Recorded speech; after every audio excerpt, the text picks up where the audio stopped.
Hi, I'm Steven, and I like to make cardboard costumes and props. Today I'm making Prowler's Glove from Across the Spider-Verse. Let's get started! As always, I made a free template for you guys. It's linked in the description of the video. I started off with a forearm, which is basically just a large cone that fits around my forearm. Since the template for the cone is on 2 pages, I taped the template together and then cut it out of flimsy poster board. See? It looks like a cone. The bottom of the cone has a thicker decorative piece that gets wrapped around it. This template piece needs to be cut out twice, one for the full piece and then one for the thinner piece. However, it's only one piece on the template. I hope that makes sense.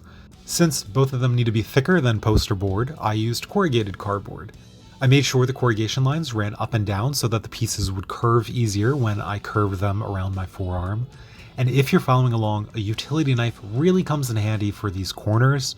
And also, if you're following along, make sure that this forearm cone fits your wrist. You want to make sure that it's snug on your arm, but not too tight that you can't move. This is measured to my arm, your arm might be a little bit different. See, they wrap around the base of the cone.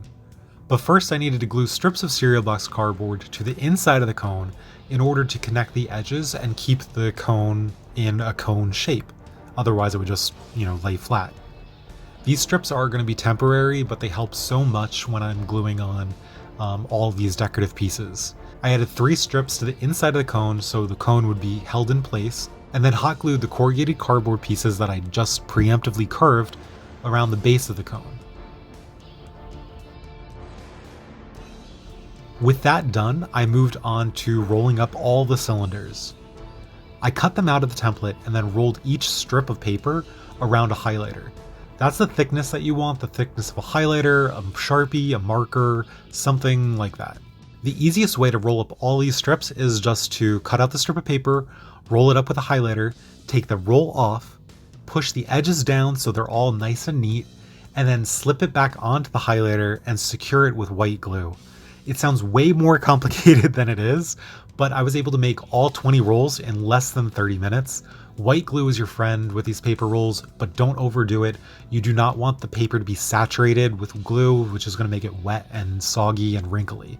Just a nice thin layer of white glue right at the end will secure them just fine. Anyway, with all 20 cylinders done, I needed to close up the top and bottom of each one.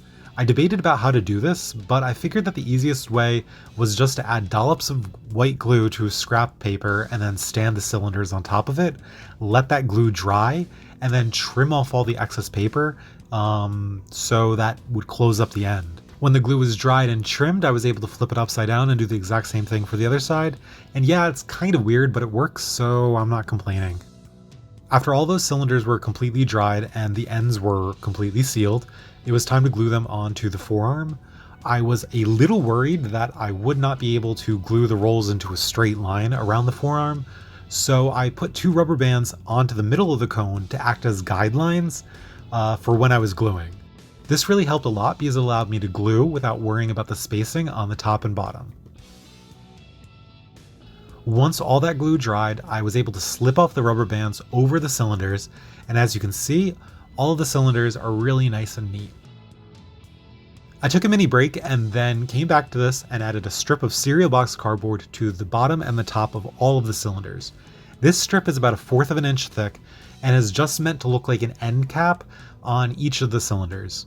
I went slow and glued it on with hot glue, and as you can see in the video, I followed the curviness of the cylinders, so it curves in and out and up and down. This took a little bit less than 3 strips of cereal box cardboard.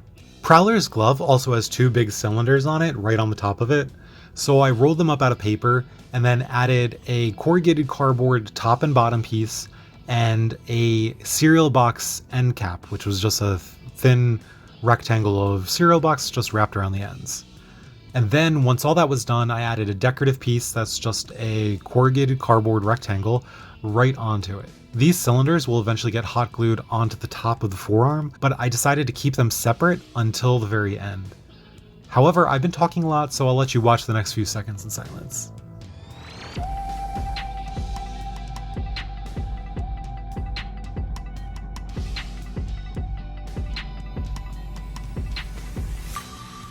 When all that was done, it was looking kind of cool. I slipped my hand into it, but then I realized it was kind of tight, so I took my scissors and carefully cut along the seam and cut the supports for the cone out.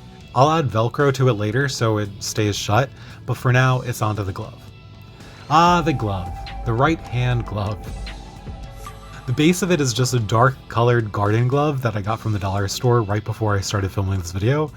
However, the cardboard design on top was kind of a pain to make since it's so minimal. But after 5 different tries, I got something I'm pretty happy with. This glove is just one page of the template, but the pieces need to be taped together before I can cut them out of cereal box cardboard. And yes, I promise you that this long piece really does fit on a side of a cereal box. It just needs to be a family-sized cereal box.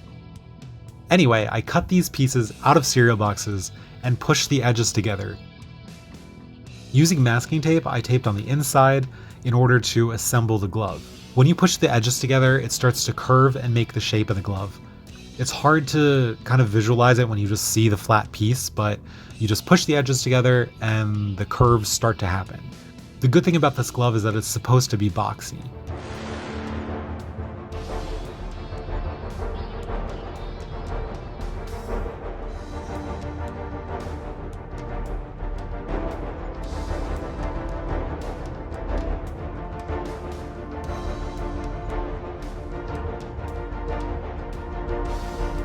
I put my garden glove on and then slipped the cardboard design that I just made over it in order to double check to make sure that everything fit. It fit, so I was happy about that. So while I was wearing it, I slipped some scrap cereal box cardboard inside the glove, so against my skin, so it wouldn't burn me when I squirted hot glue between the cardboard glove and the garden glove. I hope that makes sense. It's important to have safety first.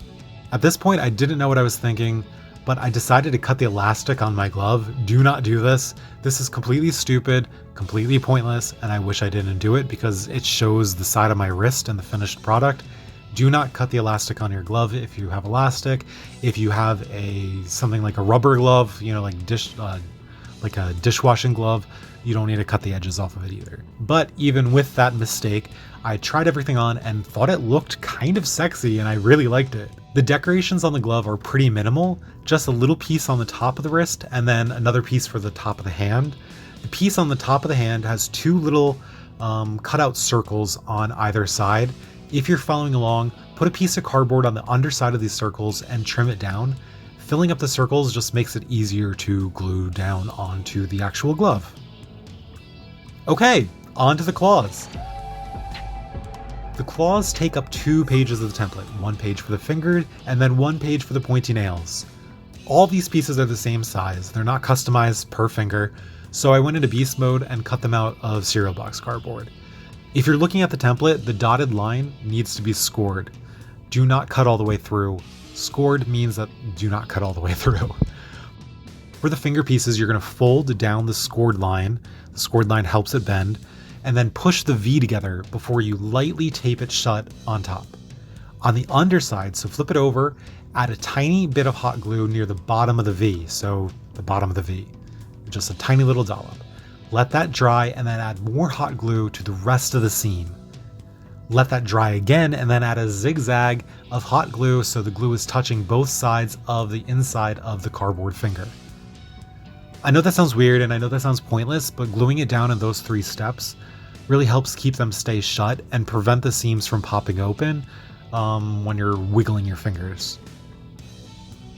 Once all of that glue dried, I carefully peeled off the tape and it was time to work on the nails.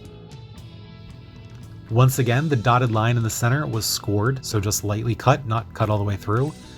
I folded down the scored line and then lightly rolled the pieces around a glue stick so they're preemptively curved. Rolling it like this is so helpful. Do not skip this even though it seems like an extra unnecessary step. Rolling it helps when it's time to glue. But yeah, now it's time to glue them onto the glove. And yes, there's already hot glue on the fingers of my glove that you're seeing in this video. I originally made all the finger pieces, all these armored pieces, but I didn't like how they looked. They looked a little bit too tiny, so I ripped them off and I redid it for you guys. It's hard to tell in the video, but I wrapped each of the finger pieces around my fingers and marked them with a highlighter so I'd know how far the little ends are wrapped around each other.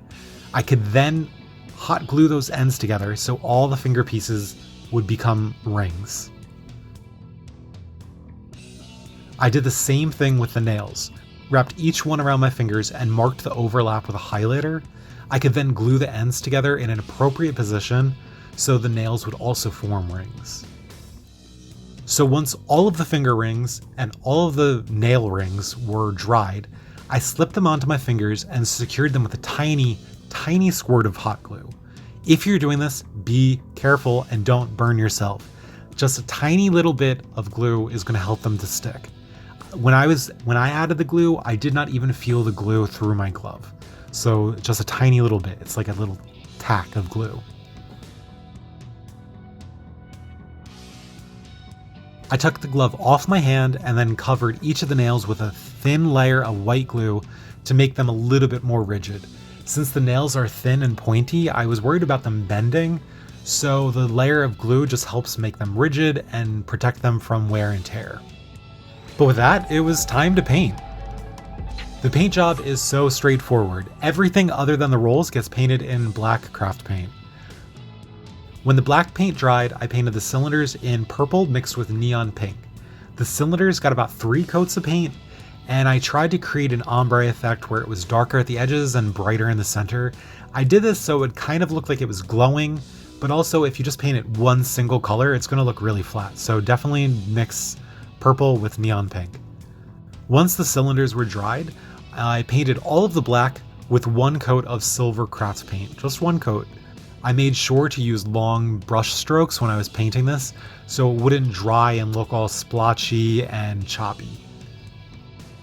And yeah, basically done. All that was left was hot glue the bigger cylinders onto the top of the forearm.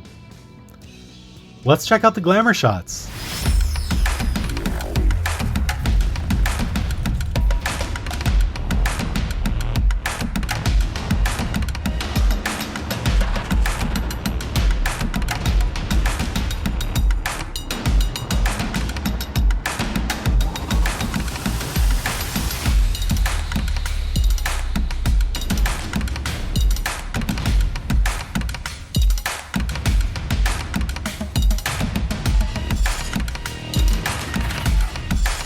So there you have it, Prowler's Glove from Across the Spider-Verse, made completely out of cardboard.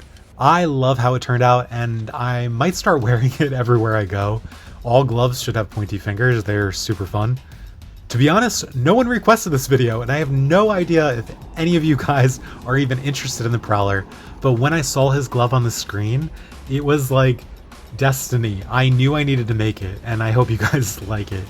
If you did, feel free to drop a like and subscribe, and I'll catch you guys on the next one. Bye-bye!